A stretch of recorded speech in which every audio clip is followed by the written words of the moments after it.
Hello everyone, welcome to our channel. आज मैं आपके साथ शेयर कर रही हूँ सिंपल प्लाजो की कटिंग एंड स्टिचिंग की वीडियो।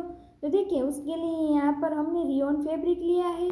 यहाँ पर ये फैब्रिक मेरा 2.25 मीटर है। उसमें से हमें पहले प्लाजो का ही कटिंग करेंगे, एक्स्ट्रा फैब्रिक को हम कट कर लेंगे, फिर उसमें से हम टॉप की कटिंग करेंगे। अब इस फैब्रिक की विड्थ यहाँ पर है 54 इंच, देख सकते हो आप। देखिए, फैब्रिक की चौड़ाई ज़्यादा हो तो यहाँ पर हमारा 1 मीटर में से ही प्लाजो बनकर रेडी हो जाता है। अब देखिए, यहाँ से हम चौड़ाई से फैब्रिक को फोल्ड कर रहे हैं। यहाँ पर हिप साइज है 36 इंच, तो यहाँ पर मेरे इस तरह से मैं फोल्ड कर रही हूँ तो मेरा हो जा रहा है। तो हम इस तरह से फोल्ड करेंगे। यहाँ से हम देखिए, इतना में ही हमारा प्लाजो का कटिंग हो जाएगा, तो उतना फैब्रिक हम यहाँ से कट कर लेंगे। यहाँ पर ऊपर 2 इंच बेल्ट का और नीचे 2 इंच मार्जिन रखकर इस तरह से मैंने कटिंग कर दिया है। अब देखिए, यहाँ पर हमें 4 इंच मैंने एक्स्ट्रा लिया है लंबाई से। अब यहाँ से हमारा ये फैब्रिक 4 फोल्ड में है और मेरी साइड यहाँ पर देखिए फोल्डेड साइड है। अब देखिए, ऊपर से हमें 2 इंच पर मार्क कर देना है बेल्ट के लिए। यहाँ से हमारा 2 इंच फोल्ड हो जाएगा। जो हमने 4 इंच एक्स्ट्रा लिया है वो ऊपर से हमारा 2 इंच बेल्ट में फोल्ड में जाएगा और नीचे से 2 इंच बॉटम फोल्ड में जाएगा।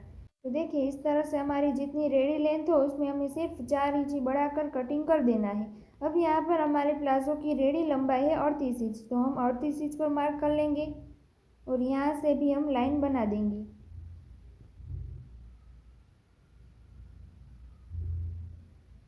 देखिए, इस तरह से अब नीचे से हमारा 2 इंच बचेगा जो हमारा बॉटम फोल्ड करने में चला जाएगा। रेडी लंबाई हमारी 38 इंच की रहेगी। अब यहाँ से हम कमर के लिए मेजरमेंट करेंगे। तो देखिए, कमर के लिए यहाँ पर मैं हिप साइज़ को ही ले रही हूँ। तो हिप साइज़ को हम 4 से डिवाइड करेंगे तो यहाँ पर हमारा आ जाएगा 9 इंच। अब देखिए, यहाँ पर हमें 2 से 3 इंच की लूजिंग ऐड करनी है, तो यहाँ पर मैं 2.5 इंच लूजिंग ऐड कर रही हूँ, फिर भी हमारा कंफर्टेबल ही बन जाएगा। देखिए, टोटल यहाँ पर हमने 11.5 इंच पर मार्क किया है।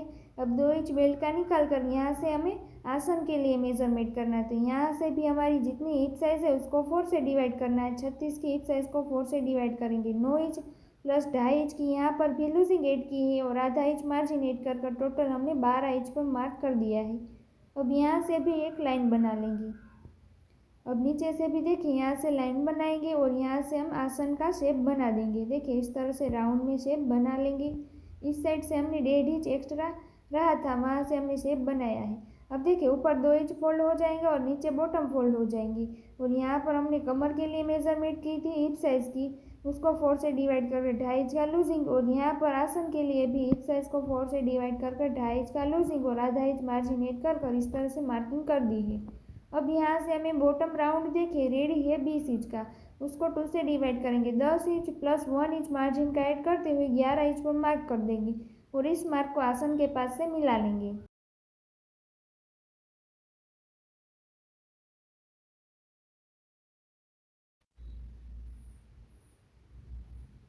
देखिए, इस तरह से हमें लाइन बना देनी है। अब यहाँ पर हमारे प्लाजो की मार्किंग कंप्लीट हो जाती है। देखिए, इस तरह से हमारा बहुत ही ईजी वे मैंने मार्किंग बता दी है। अब यहाँ से इतना ही हमें कटिंग करना है। तो देखिए, यहाँ पर हम दोनों पार्ट की साथ में ही कटिंग कर रहे हैं। यहाँ पर हमने लूजिंग ज़्यादा रखा हो तो यहाँ पर हम दोनों पार्ट की साथ में कटिंग करते हैं तो भी हमारा कंफर्टेबल ही प्लाजो बनकर रेडी हो जाता है। अब यहाँ से हमें इसकी स्टिचिंग कर लेंगे। तो देखिए, इस तरह से इसको ओपन करेंगे, दोनों की सही साइड मिलाते हुए इस तरह से हमें बिछा लेना है। देखिए, मेरे यहाँ पर दोनों की सही साइड अंदर की ओर ही है। अब यहाँ आसन में हमें सिलाई लगा देनी है। यहाँ पर आधा इंच मार्जिन रखते हुए इस तरह से हम सिलाई लगाते जाएंगे।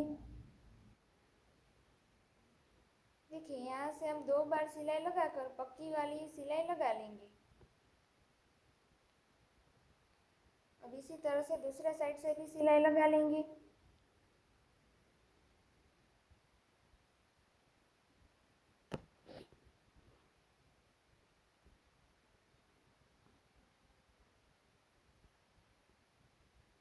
तो देखिए, इस तरह से मैंने दोनों साइड सिलाई लगा ली है।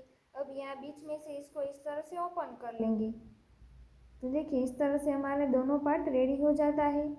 अब यहाँ ऊपर से हमने जो 2 इंच बेल्ट फोल्ड करने के लिए रखा था, तो यहाँ से देखिए इस तरह से हम डबल फोल्ड कर इसको पूरे राउंड में सिलाई लगा लेंगे। और नीचे बॉटम में भी देखिए इसी तरह से हमें डबल फोल्ड कर सिलाई लगा लेनी है दोनों पार्ट में। देखिए, यहाँ से हम इस तरह से फोल्ड करेंगे। अब अब यहाँ से इसके बिल्कुल कॉर्नर में ही हम सिलाई लगाते जाएंगे। जो हमने फोल्ड किया है उसकी बिल्कुल कॉर्नर में ही हम सिलाई लगाएंगे तो हमारा अच्छा फिनिशिंग दिखाई देगा।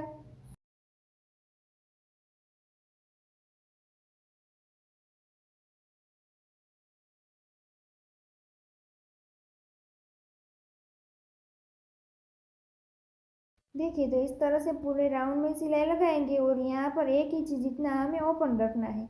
यहाँ पर इलास्टिक को डालने के लिए इस तरह से हम ओपन रखेंगे। देखिए इस तरह से। अब नीचे से बॉटम को भी फोल्ड कर लेंगे। देखिए इस तरह से डबल फोल्ड कर कर यहाँ से भी हमें सिलाई लगा देनी है।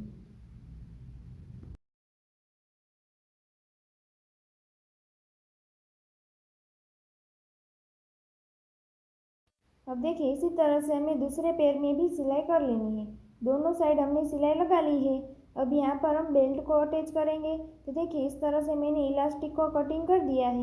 यहाँ पर हमारी जितनी कमर हो उसमें से हमें 3 इंच का कम कर कर इलास्टिक को कटिंग करना है। यहाँ पर हमारी कमर है 30 इंच की, उसमें 3 इंच कम करेंगे तो हमारा आ जाएगा 27 इंच। तो यहाँ पर हम 27 इंच तक बेल्ट को कटिंग कर देंगे। अब यहाँ पर देखिए इसमें पिन को अटैच कर कर जो हमने ओपन रखा है वहाँ से इस तरह से इसको डालते जाएंगे।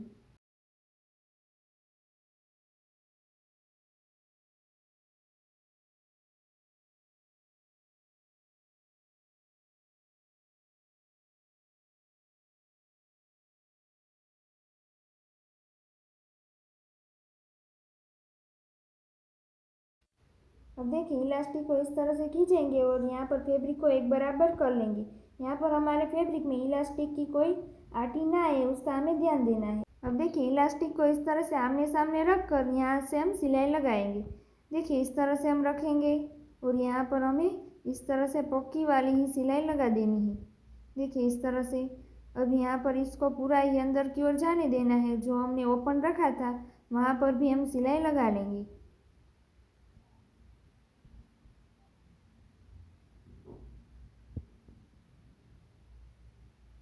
देखिए इस तरह से यहाँ से हमने सिलाई लगा ली है।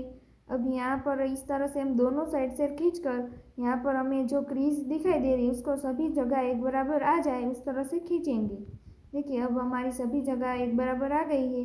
अब यहाँ पर हम बीच में सिलाई लगाएंगे। तो देखिए दोनों साइड से हमें इस तरह से खींच कर ही बीच में सिलाई लगानी है। तो देखिए इस तरह से हम बीच में सिलाई लगाते हैं तो हमारा प्लाजो का फिनिशिंग अच्छा लगता है, इसलिए हमें लगानी है। तो देखिए इस तरह से हम पूरे राउंड में मैंने इस तरह से सिलाई लगा ली है। यहाँ पर हमारा बेल्ट कंप्लीट हो जाता है।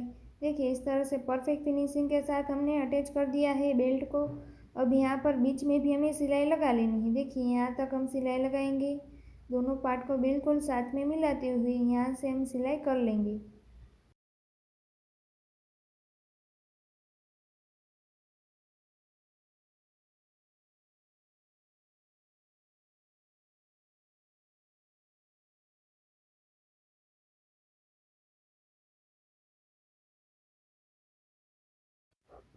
तो देखिए इस तरह से हमने बीच में भी सिलाई लगा ली है। तो देखिए इस तरह से यहाँ पर हमारा कंफर्टेबल सिंपल प्लाजो का कटिंग एंड स्टिचिंग कंप्लीट हो गया है, देख सकते हो आप। अगर आपको मेरी वीडियो यूज़फुल लगी हो तो लाइक शेयर एंड कमेंट ज़रूर करना है। ऐसे ही वीडियो देखने के लिए मेरी चैनल को सब्सक्राइब कीजिए। Thank you for watching.